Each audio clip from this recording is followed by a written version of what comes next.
En Venezuela, la actividad de prestar servicios de certificación se regula por el decreto con rango y fuerza de ley sobre mensajes de datos y firmas electrónicas, dictado y aprobado por el Ejecutivo Nacional, que es situado dentro del rango legal de la jerarquización de la ley, y en el rango sublegal se encuentra el reglamento parcial de decreto ley sobre los mensajes de datos y firmas electrónicas. En este sentido, el decreto fue promulgado en el año 2001 y cuyo objetivo reposa en el artículo 1 del mismo, que expresa otorgar y reconocer eficacia y valor jurídico a la firma electrónica, al mensaje de datos y a toda información inteligible en formato electrónico, independientemente de su soporte material, atribuible a personas naturales o jurídicas, públicas o privadas, así como regular todo lo relativo a los proveedores de servicios de certificación y a los certificados electrónicos. De lo anterior, se puede dilucidar que la regulación normativa en materia tecnológica fue el producto de la Constitución de la República Bolivariana de Venezuela de 1999, al contemplar dentro del acervo de sus derechos y garantías el derecho fundamental del acceso a la tecnología plasmado en su artículo 110, en el cual, con palabras textuales del legislador, son instrumentos fundamentales para el desarrollo económico, social y político del país. En vista de esto, se impuso a los órganos de la administración pública el deber y obligación de proporcionar en forma fácil la tramitación de los asuntos en materia informática y así como también mejorar el intercambio de información por medio del Internet. De allí surgió la necesidad de establecer un marco normativo para la prestación de servicios de certificación. Posteriormente, en el año 2004, se promulga el reglamento parcial del decreto ley sobre mensajes de datos y firmas electrónicas, con el propósito de fijar una normativa a la acreditación de los proveedores de servicios de certificación o PSC y todos los demás requisitos, planes y procedimientos de seguridad que se exigen para la prestación del servicio. Tales requisitos y procedimientos se encuentran en el documento emitido en el año 2003 por la Superintendencia de Servicios de Certificación Electrónica, denominándose Estándares Tecnológicos y Lineamientos de Seguridad para la acreditación como proveedor de servicios de certificación. Esta normativa legal permite producir efectos jurídicos en la firma electrónica, equiparando esta con las condiciones de la firma autógrafa o manuscrita. Rico expresa que antes de la promulgación del reglamento ya se reconocían efectos legales a las firmas electrónicas y para que prosperase la equivalencia funcional debía tratarse de firmas expedidas mediante la intervención de un PSC o certificados por este. Aún así, el decreto ley era inaplicado antes de la entrada en vigencia del reglamento del 2004, pues los PSC se hallaban inhabilitados para actuar propiamente por cuanto no se había establecido un procedimiento de acreditación. La figura del proveedor de servicios de certificación o PSC. A diferencia de la ley modelo de la Comisión de las Naciones Unidas para el Derecho Mercantil Internacional sobre firma electrónica, se habla de prestador de servicios de certificación. El decreto ley se orientó por escoger el término proveedor. El artículo 2 Juden define al PSC como persona dedicada a proporcionar certificados electrónicos y demás actividades previstas en este decreto ley. Visto así, se entiende por PSC a la persona natural o jurídica dedicada a emitir certificaciones u otros servicios conexos con la firma electrónica. Naturaleza de los PSC. Los preceptos legales referidos a los PSC están descritos a partir del artículo 7 del decreto ley, en los cuales se puede encontrar de manera específica los requisitos de funcionamiento, las reglas generales del proceso de acreditación, las cuales se desarrollan ampliamente en el reglamento del año 2004, las obligaciones y las condiciones de la prestación del servicio. El autor Rico expresa que la naturaleza jurídica de estos entes no se pronuncia en el decreto ley, simplemente se limita a enumerar los requisitos que deben cumplir para la prestación de los servicios. En acuerdo con el autor, el decreto ley no expresa la naturaleza jurídica de los PSC, pues solo señala la obligatoriedad de la acreditación para la actividad de prestar servicios y que esta actividad no es de derecho público o privado. Los requisitos de funcionamiento de los PSC. A la luz del artículo 31 del decreto ley, los requisitos de funcionamiento de los PSC son Número 1, la capacidad económica suficiente para prestar los servicios autorizados como proveedor de servicios.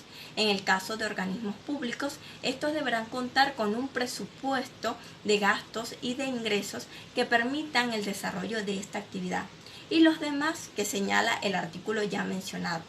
Asimismo, la última parte de la norma citada contempla que el incumplimiento de los mencionados requisitos será causal de la revocatoria de la acreditación, además de conducir a sanciones. Por su parte, el artículo 35 establece las obligaciones de los PSC, entre los cuales destacan, número 1, adoptar las medidas necesarias para determinar la exactitud de los certificados electrónicos que proporcionen la identidad del signatario, garantizar la validez, vigencia y legalidad del certificado electrónico que proporcione. El incumplimiento y los demás que establece el artículo. Y el incumplimiento de estas obligaciones será motivo para la suspensión de la acreditación y de las sanciones. La emisión de certificados electrónicos. El certificado electrónico es un documento electrónico que identifica a una persona con una clave pública que le permite hacer trámites por Internet. De acuerdo a esta definición, se puede concluir que el certificado electrónico es un archivo de naturaleza informática, generado por una entidad de certificación para acreditar y validar la identidad de manera digital de una persona física o jurídica en Internet.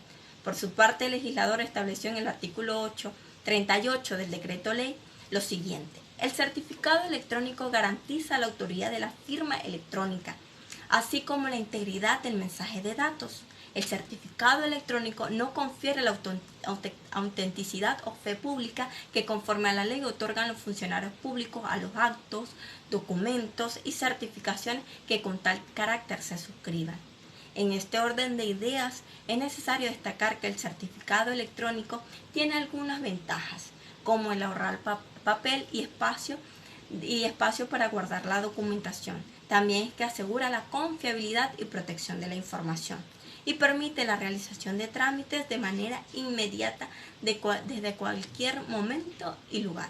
Las desventajas pudiesen ser la fecha de caducidad que tiene cada certificado digital y la limitación de sus usos en algunos sitios web. Requisitos de los certificados electrónicos. Estos están contemplados en el artículo 43 de la Ley de Mensajes de Datos y de Firmas Electrónicas. La acreditación de los certificados. La acreditación está señalada en el artículo 2 de la mencionada ley y es el título que otorga la superintendencia a los servicios de certificación electrónica a los PSC para proporcionar certificados electrónicos, una vez cumplidos los requisitos, condiciones y establecidos en este decreto.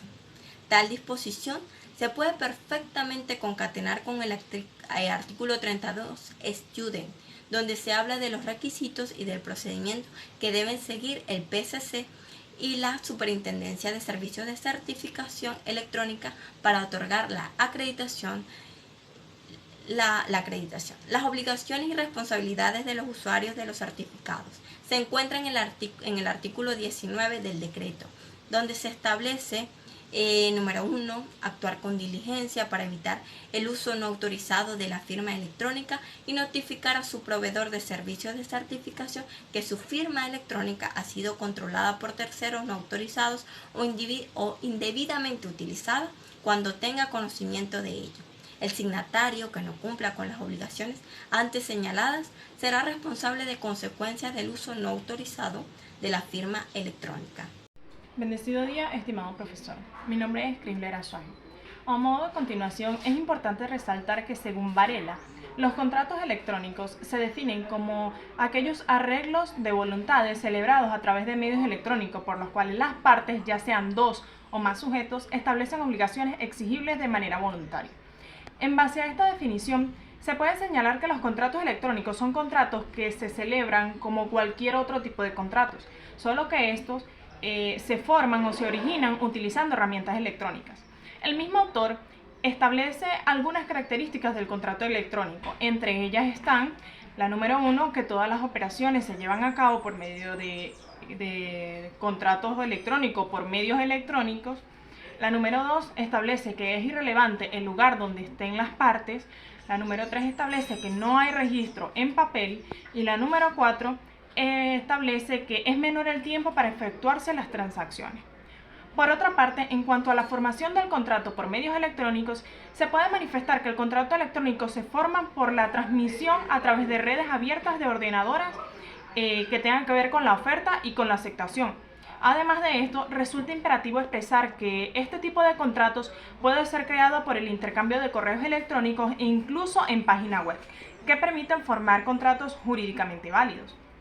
En cuanto a las condiciones de la oferta contractual, las reglas que rigen la oferta contractual en los contratos electrónicos, es importante resaltar que en primer lugar es lo establecido en el artículo 1137 del Código Civil venezolano, donde se plantea los efectos de la oferta y la aceptación, y por segunda parte o en segundo lugar, es importante resaltar que se presumirán recibidas de manera prevista en el artículo 11 de la Ley sobre Mensajes de Datos y Firmas Electrónicas.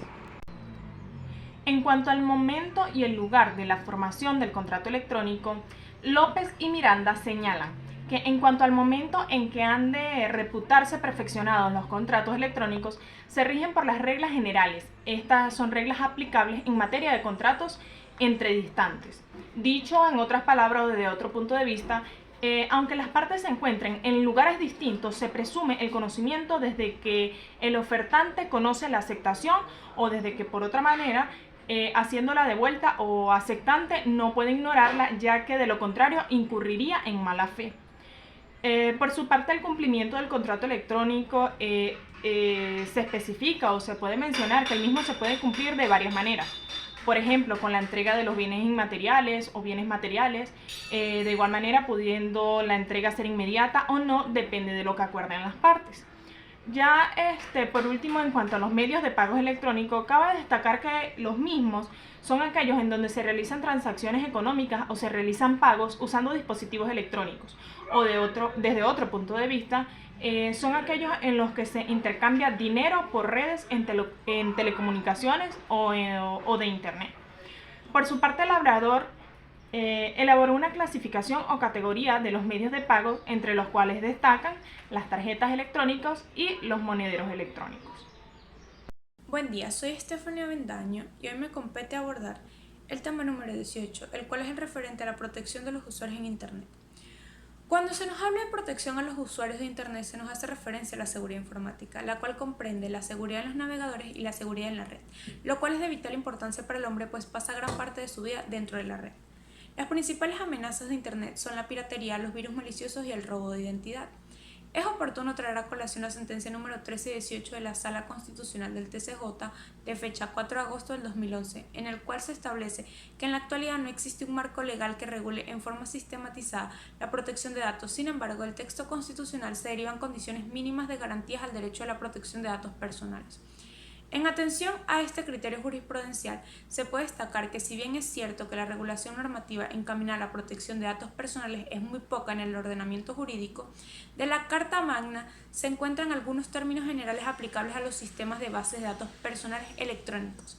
En cuanto a la privacidad y el derecho a la intimidad, tenemos que la Constitución de la República Bolivariana de Venezuela, en su artículo 60, establece el derecho al honor y a la intimidad, expresando que toda persona tiene derecho a la protección de su honor, vida privada, intimidad, propia imagen, confidencialidad y reputación. La ley limitará además el uso de la informática para garantizar el honor y la intimidad personal y familiar de los ciudadanos y el pleno ejercicio de sus derechos.